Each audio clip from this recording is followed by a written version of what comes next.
Hey guys, what's up? My name's Crexon. I want to welcome you to the very first episode of Soundwave. That was, of course, the opening, thundering, crushing riff, Black Sabbath, by the band Black Sabbath, from their first album, Black Sabbath. This little guy right here. Arguably, during the late 60s and early 1970s was a time when a lot of bands were experimenting in a lot of different directions. And one of those things was, how heavy, aggressive, hard rocking you can get. So you get a lot of albums that were the very first examples of hard rock, and in this case, the beginnings of metal in general.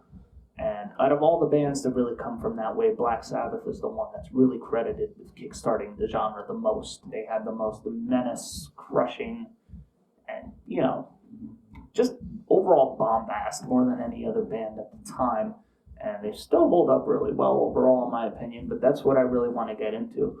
See, this show, I want to do a complete Black Sabbath retrospective, do a review of each song on each particular album. I want to go track by track, really go in depth, see if it holds up today, my personal opinions on it, how it influenced other bands, how it influenced me. A little background on the band first. This was a band formed in Birmingham, England.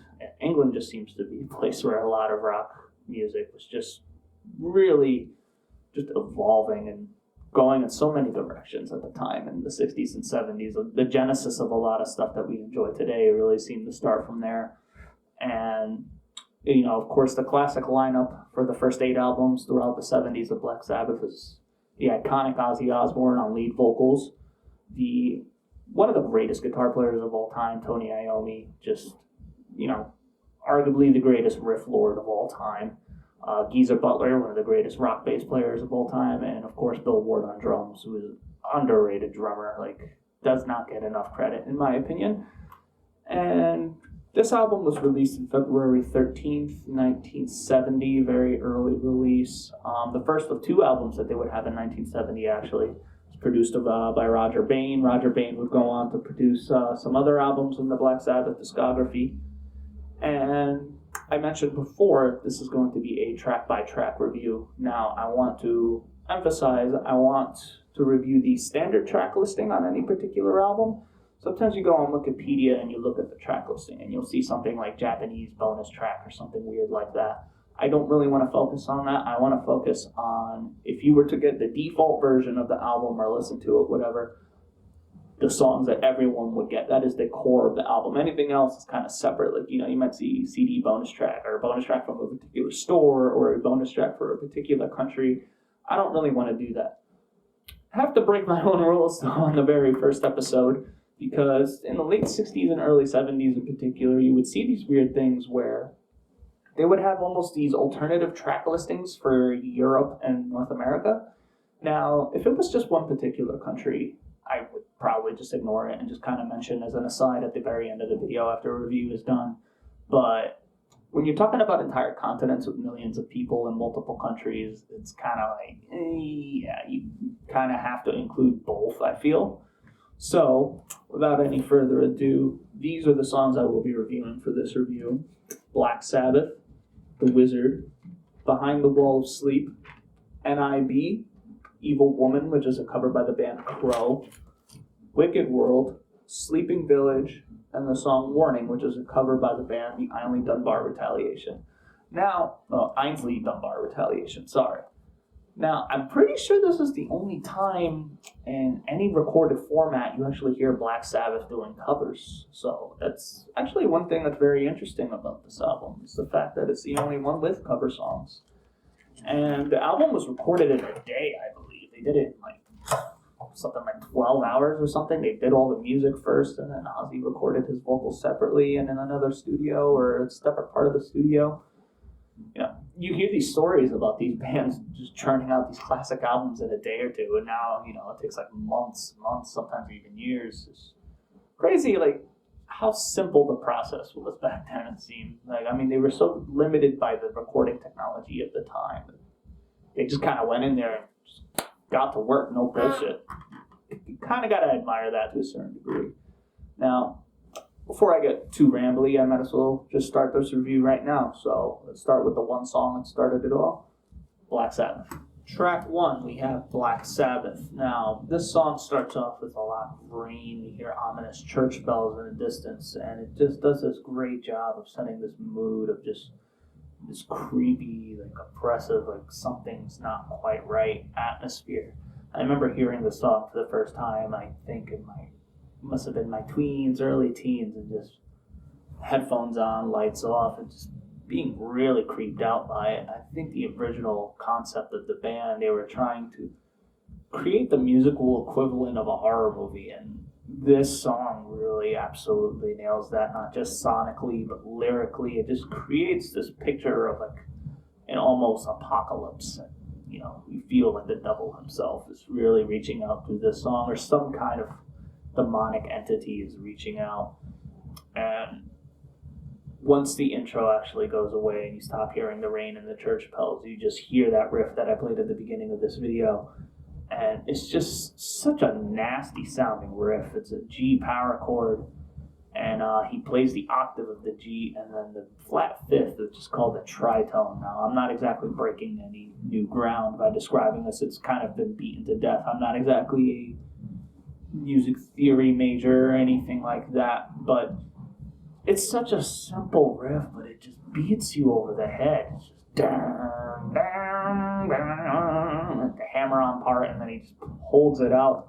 And in the background, Bill Ward is just absolutely wailing on the drums, just like beating them up like they owe him money or something. And Geezer Butler on top of that too, just really plotting just low bass notes, boom, boom, boom, and he slides upward. Boom. He just really creates this like creepy atmosphere. And what's really interesting about this song is that for, I would say, a good half to 2/3 of the song is the same riff. The way they keep it interesting is that it starts off really heavy and distorted. Then Tony Iommi switches to a clean tone and only plays the single notes, no power chords. But it's the same progression. And, Geezer changes it up a little bit, adds some different notes there, and Bill Ward doesn't hit it quite as hard. But that's basically it for the entire verse. And then the chorus comes once Ozzy literally just screams like, oh no, like literally sounds like he just was getting murdered or saw like something really horrible in front of him. They kick back with a distorted riff, and it's just super heavy. And, a good chunk of this song is just a masterclass in how to use dynamics in a song. It's so simple, but so effective, and it creates this great mood of, intensity, and then they kind of bring it down, make it creepy, and then comes right back and hits you. It's almost like a jump scare in a slasher movie. You see Michael Myers' perspective, he's stalking the victim, and it's all this anticipation, and then he strikes. This is like the musical equivalent of that. They absolutely nailed it. Let's talk about the lyrics. The lyrics apparently were inspired by... Geezer Butler had gotten a book about the occult from Ozzy Osbourne. It was something he was obsessed about at the time. And apparently he read some passages from the book or something and then put it on his dresser and went to bed. And then at one point he woke up and he saw this dark, ominous figure at the foot of his bed, and it freaked him the hell out. He jumped out of his bed. He went into like the room where the book supposedly was, and it was gone. And, he never saw anything like that again, and he never saw the book again. He told Ozzy about it, and I believe Ozzy Osbourne was the one that actually wrote the lyrics. One of the few times, actually, in history of Black Sabbath that he would write any of the lyrics. And, I'm not really someone that's a superstitious person. I'm not religious. I don't really believe in that kind of stuff. But that's a hell of a backstory to have for a song that sounds ominous as this. Especially if you're in, 1970, you put this on and you hear that for the first time. There's literally nothing as dark and impressive as sounding as this song. It really is like, before Black Sabbath and then post Black Sabbath kind of moment in music history in terms of how scary sound can actually be in terms of a rock band context. After, the slow heavy riffs and the quiet interludes, like I was saying, the contrast of dynamics, we get this really kind of like faster riff. I believe it's in 6/8. Just and it's, you hear Bill Ward just kind of go like, and Geezer Butler kind of does like just a very simple bass line, very much like a marching, like something's coming now. we had the bombast, we had the creepiness, but now it's just like things are really starting to get rolling. It really sounds like the end of the world is about to happen. And, Ozzy's lyrics really reflect that, This is the end, my friend. Satan's coming around the bend. People running because they're scared. You people better go and beware. Oh no, please no. That couldn't write any better lyrics to fit the musical mood of that. And then right after that, we get into the guitar solo, which I never noticed this until I actually went to learn the solo myself. But there's a lot of 50s rock and roll in there. Like almost Chuck Berry inspired licks in his solo. It's really cool. Never knew that before. And the background, you have the rhythm guitars. It looks like he did a couple different tracks with a wah pedal, very psychedelic, very much, indicative of the time period that this album came out in. And Geezer kind of just does this descending bass line, like doom doom doom doom doom doom doom doom doom doom doom, like underneath those chords to kind of keep it going. Bill Ward kind of does like the same drum beat for the most part, but it just keeps building in the psychedelia with the wah chords, and you just hear the solo over it, and it just sounds like you just envision just like this fire and hell flames just shooting up right after when that guitar solo kicks in, and it basically stays like that up until the very end, and it ends with those kind of chords, da da da da da da da da da da da da. And yeah, I mean, I can't say any more good things about this song. The writing of it actually is very interesting. There's this composer by the name of Gustav Holst. He has this particular composition called the Planet Suite, and there's a particular part of the song called the Mars section, where that's where Geezer Butler actually got the inspiration for the Black Sabbath riff. He was trying to play parts of that composition. Tony Iommi had heard it, inspired, and came back at their next practice with the iconic Black Sabbath riff.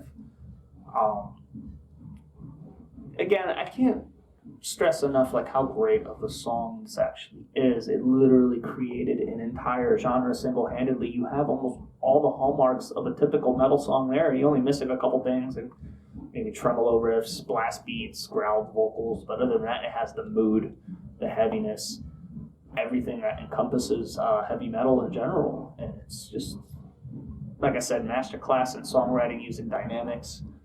Fantastic song. 10 out of 10. Probably one of my favorite songs of all time. Track 2 starts The Wizard. First off, we have a harmonica intro. All the harmonica parts on this song are played by Ozzy Osbourne. He does a pretty good job. It's gives it this really kind of bluesy, folksy kind of vibe. I mean, he's kind of a full blues kind of singer during his time with Black Sabbath anyway. But yeah, I mean, a good chunk of the song is just based around the harmonica playing and riffing. I'll get to that a little bit later. I want to mention in particular the rhythm section of this song. Bill Ward and Geezer Butler play their asses off in this song. I mean, you really kind of hear Bill Ward's almost kind of jazzy chops, and Geezer Butler and Tony Iommi have a very strong blues influence. You hear that throughout this album and like later albums as well. It's the strong blues and jazz influences, particularly in the 70s stuff that they released. But Geezer's playing real high up the net. He's not just doing the simple kind of... Tony's parts, honestly, are probably the most simplistic in the entire song compared to what everyone else is doing, which is interesting. The lyrics are seem to be inspired by Gandalf from The Lord of the Rings, so Led Zeppelin weren't the only band out there making dorky songs about Lord of the Rings. Yeah, Black Sabbath wanted some action on that too. But the riff is just great. Just da-da, da-da, and then Geezer's bass line, and then it's do-do-do-do-do-do. Like, he really just does these little simple fills that just really fill up the space, and Bill Ward's just going nuts,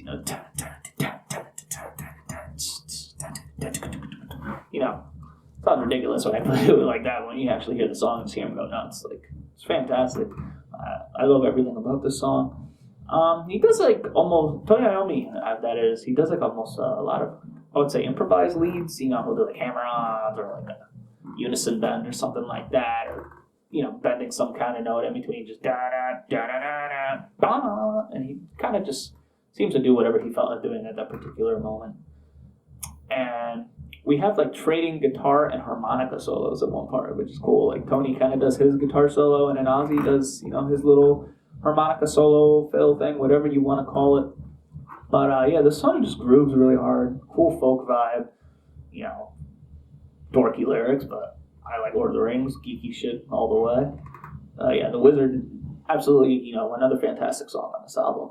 One of the better tracks, standout tracks in Black Sabbath's discography in general. I don't think anyone gets tired of hearing The Wizard. It's just a really cool song. I don't like it as much as Black Sabbath, but yeah, The Wizard, great song. Track 3, we have Behind the Wall of Sleep.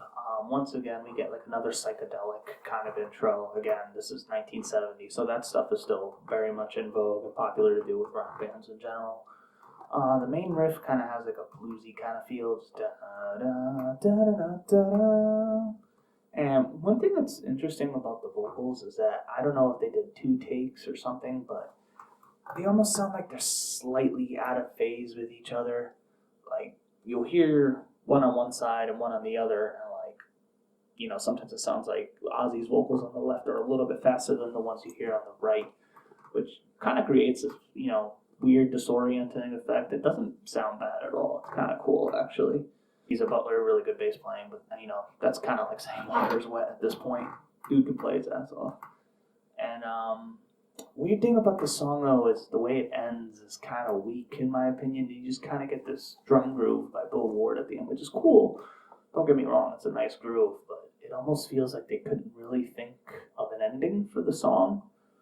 It's just kind of weird. It just kind of fades out, and then, the next track starts, which, that track, oh boy. But, yeah, Behind the Wall of Sleep, it's a solid song, but it's not something I would say is essential listening if you're trying to get into the band. The lyrics are dark and macabre, like very much like the first track on this album, and, very much keeping in line with the idea of, a horror movie, but in music form instead. I think you keep hearing Ozzy say, turn your body into a corpse, turn your body to a corpse. So, again, more of the morbid imagery that they would really exploit to the fullest effect. Track 4 of the album is N.I.B, and I can't say enough good things about Geezer Butler on the song. It opens up with a bass solo that he does. It's based on a simple kind of pentatonic scale. And one weird thing about it, though, is that towards the end of the solo, the volume goes down a lot. And I don't know if they did it to just kind of, make people turn up their thing and then, the volume, and then just kind of jump and freak out when the distorted bass riff hits right after. But, great playing. I just don't understand why they lowered the volume, as it goes on. This is a very strange decision, in my opinion. But, yeah, great playing by Geezer Butler. Just listen to what he does throughout the whole song. It's really just great to listen to, how just groovy and effortless he makes it sound. Just can't really put it into words. It's a very visceral thing. It just feels good. Therefore, it is good. It's not to take anything away from Tony Iommi. I mean, his guitar parts in this are equally as memorable. I mean, the interplay between Geezer and Tony Iommi in general is just fantastic. Sometimes, instead of listening to one or the other, I like to hear, when Tony goes into a solo, I like to hear what Geezer's doing and see how it kind of interplays with each other. And then Bill's kind of just hammering away in the background. But, yeah, there's not enough good things I could say about N.I.B. It's just great. The name of the song itself is a bit odd, though, because the song itself is about the devil falling in love with a woman and being redeemed, actually becoming a better person because of that. Which is, sounds like it would be a good plot for a rom-com movie. I don't know why that hasn't been done yet. Any aspiring film directors out there, that's a good idea. Just saying. But yeah, apparently the name of the song itself was inspired by the way Bill Ward's beard at the time, which looked like a pen nib. Okay, I don't know why you would name the song that. But a lot of fans speculated for years that the song was actually stood for Nativity in Black, which makes a lot more sense. I mean, the Nativity is obviously Jesus Christ, stuff like that. If you have the devil, it's like the exact opposite, basically. And yeah, it makes sense. Nativity in Black, a dark nativity, but whatever. Apparently, that's what it's why it's called that. But yeah, another fantastic song, one of the better ones on the album for sure. Absolute classic by the band. Track 5, Evil Woman. As mentioned before, this is a cover by the band Crow. Now, I listened to the Crow original before I actually listened to the cover by Black Sabbath. And I just I would say overall it's like a decent song for both versions. I would just want to talk about some of the things they have in common. Very groovy bass line. One thing, that's actually about it. Like, I mean, the drum's kind of similar, but it's really carried by the bass line for the most part. And on the Black Sabbath version in particular, Bill Ward's drumming is very jazzy, just very cool, kind of laid back, not really as aggressive as he does on a lot of the other songs. You know, not that he doesn't really hit in when he does the fills, but, you know, you compare it to every track before this, it's noticeably pulled back.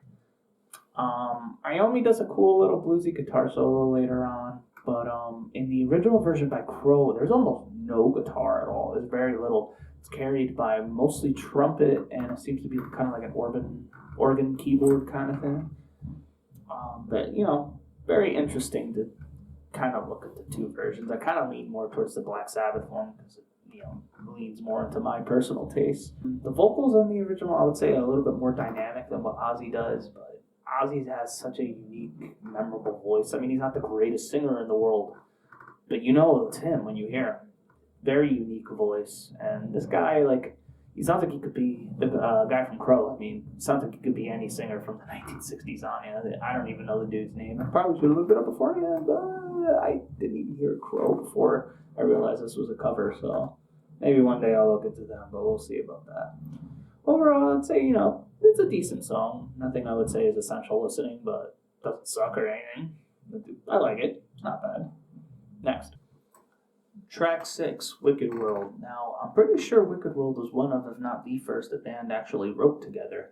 And first off, I want to talk about Bill Ward's drumming on this. It's very jazzy, and it kind of steals the show. It's honestly probably my favorite part of the song, that and the way the main guitar riff kind of mixes it with it. You know, listening to Bill Ward is a treat. There's, you know, that kind of groove he has throughout the whole thing is really cool. I love it. And then during the verse, Geezer Butler has this great bass line. Again, Geezer Butler having a great bass line is like saying water is wet. It's obvious. But, you know, again, it's just, you know, and he does it while he's singing, like, over top it. It sounds really cool. You know, that's one thing I like about Black Sabbath is that they all kind of, the early days at least, they all kind of like jam out, kind of do their own separate things, but it kind of meshes together pretty good for the most part when it's focused at least. You know, the lyrics generally are about just the bad state of the world, general, like kind of like a nihilistic outlook at everything. I mean, it's literally called Wicked World, so it kind of has that downtrodden kind of feel to it as you listen to it as well. There's this almost cool, sort of like psychedelic, like finger pick part, it sounds like almost in the middle that Tony Iommi does, and the band starts playing like a little bit quieter, more subdued. The one part I don't like about this song as much as I do like it overall is that the band just kind of stops and Tony just starts kind of soloing, and you hear this a lot in like late 60s, early 70s stuff where like everyone just stops and the guitar player just basically just starts playing, which, you know, in a live band context, that's probably really cool, but on a recorded thing, I kind of would have just preferred if the band kept playing while he kind of did his thing over that. But that's just kind of a personal thing. You might take exception to that statement, but that's just always how I felt about it. It's like, why stop? Just keep going. Give the guy something to play over. But, yeah, and then, you know, kind of ends with this feedback. Sounds really cool. But overall, I'd say Wicked World is a really cool song, and I'm pretty sure this is one of the only songs I believe Tony Iommi used a Fender Stratocaster. He's a very famous user of the Gibson SG guitar, so it's a little, almost like a little trivia note there. They used the Fender Stratocaster to record this song. So yeah, Wicked World, cool song. Track 7, Sleeping Village. This is more of like an interlude song. It's very short. Starts off with this very haunting, like almost acoustic guitar intro. I really like the way it sounds. But one thing that always kind of takes away from it, in my opinion, is there's this instrument called the Jew's harp that they use in it. And you just hear it in the background. You know, he's playing this emotional kind of guitar arpeggio, and you just hear this thing in the background, it always makes me laugh. I mean, it sounds so ridiculous. I don't know why they thought that was like the best thing to put in there. But one thing, this is something I should have actually pointed out earlier in the review, but Ozzy Osbourne's singing on this album is a lot lower than you might be used to. Because I would say from Paranoid onwards, I would say he got, dare I say, almost more of like a nasally kind of singing voice, but much more higher pitched. Where, this album doesn't really have that trademark compared to what he would do after this, not just in Black Sabbath, but as a solo work as well. The song eventually kind of goes into this slower kind of jam. We get like a little jazzy section, and eventually it leads into the next song, Warning. And I'm going to kind of do these two songs together, mainly because they form one giant track, basically. But I listened to the original by the Aynsley Dunbar Retaliation. Now, that version of the song, much shorter, and has more of a psychedelic vibe to it, just like organs and stuff, psychedelic guitar and stuff.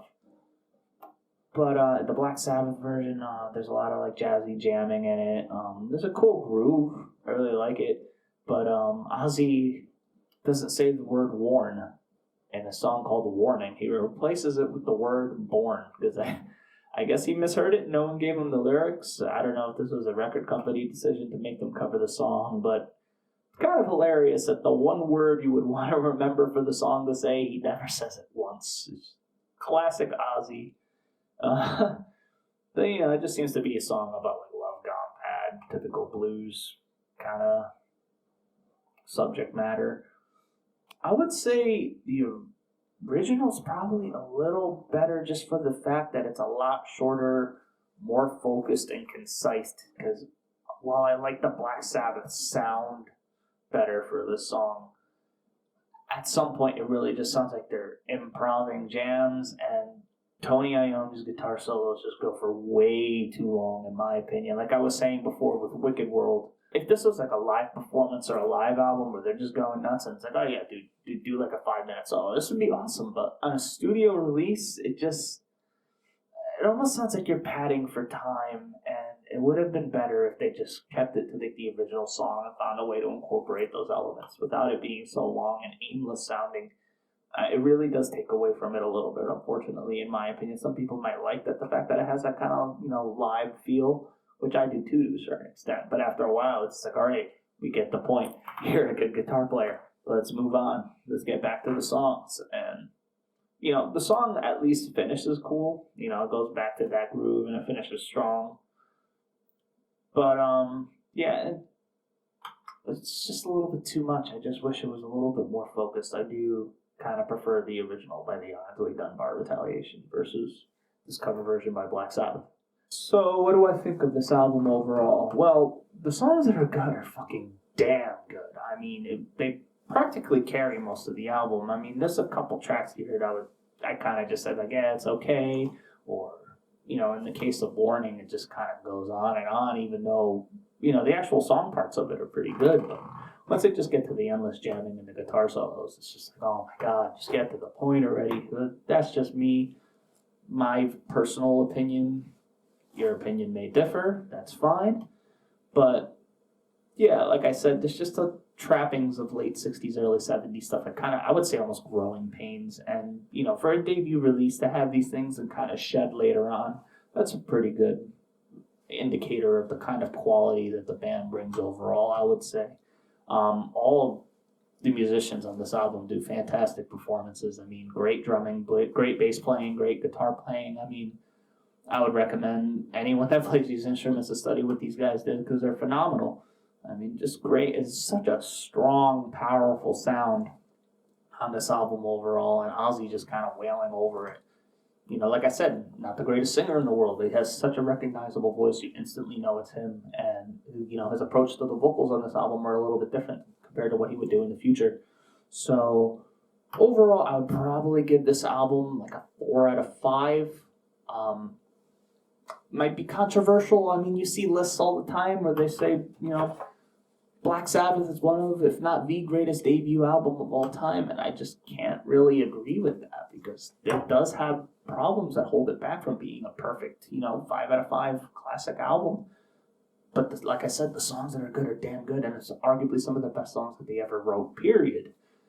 And, for each of these reviews, I want to highlight the specific songs I think that people should check out. So in order of track appearance, I want to put here Black Sabbath, The Wizard, and N.I.B. Those are the 3 songs that I think are the absolute standouts of this record. And it's mostly, if you noticed, the rhythm section of Geezer Butler and Bill Ward that really carry these songs, and the strong riffs of Tony Iommi. And the subject matter, too. You look at Black Sabbath, it's about the devil. N.I.B., again, it's about the devil, the wizard. It's about, Gandalf from Lord of the Rings, a mystical figure. So when they're talking about these larger-than-life subject matter, that's what really seems to shine on this album. So yeah, overall, 4 out of 5. Classic debut. I would definitely recommend you listen to it. I just don't think it's this, paragon of perfection that it's often made out to be. Hopefully you guys don't hate me for saying these things, but just gotta be honest. Anyway, thank you so much for spending this time and watching this review. Please like and subscribe if you actually did like the content. I am going to be making more of these. Obviously, this is going to be an ongoing series of Black Sabbath. I will eventually like to do this with other bands as well, but I'm going to be making one of these videos once a week, I'm hoping. I got to get the hang of editing and everything. This is all brand new to me. I've been wanting to do this for a long time. But thank you guys so much. Take care.